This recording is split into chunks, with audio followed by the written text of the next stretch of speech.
The headlines say Islam is going to be the largest religion in the world.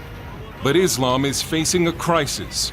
The terrible deeds of ISIS, done in the name of Allah and following the violent example of Muhammad, have horrified many Muslims who are now questioning their faith.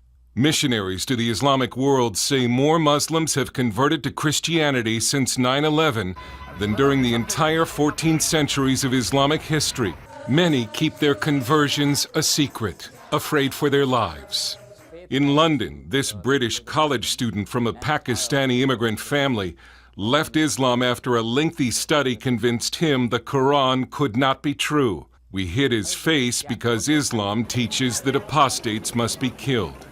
If someone leaves Islam or becomes apostate, he is thrown out of his family. His family will be the first one to abandon him. His friends will reject him. He will be killed or he will be persecuted. A lot of my friends, they said, okay, this is the last time we are talking to you because you disrespected Prophet Muhammad. You disrespected Islam. Imran has not yet become a Christian, but has studied the Bible and says Christianity is superior to Islam.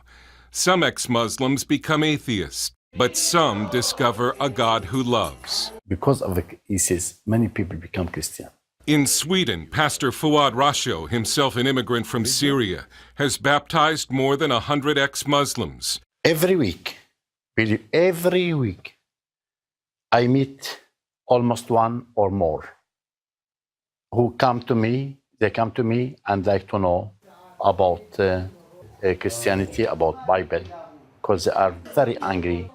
They are Muslim, as they don't like to continue to be Muslim. When it comes to religion, Europe has been called the new dark continent, and some Muslims here feel trapped between atheism and radical Islam.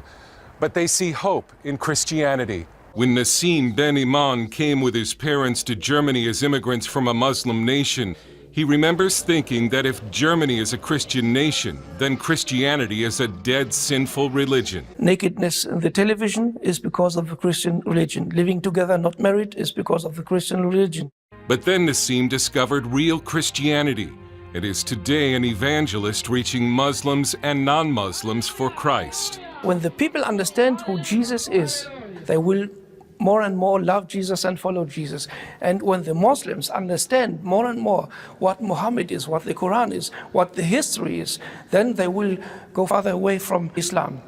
Islam is going to collapse. Brother Rashid is the son of a Moroccan imam who lived for 15 years as a secret convert to Christianity.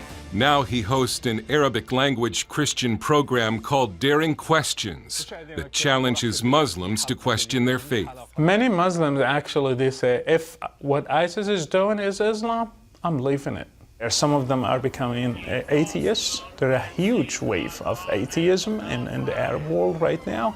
And there is also a huge wave of conversion to Christianity following Jesus Christ. I have never seen something like this. Islam was never faced with this crisis before. Nassim says Islam appears strong, but is only feeding off the spiritual void in many weak Christian nations. Let me say, the greatest power of the Islam is the weakness of the Christians. That's what happens in Germany and I think in America and all the Western countries. Even while it seems that Islam is poised to overtake the West, Brother Rashid says Christians should not fear Islam, a faith that he is convinced is slowly dying. Islam is not God's instrument to judge the West. I think people are afraid because of what they see on the news, but even violence is just a sign of collapse. Dale Hurd, CBN News.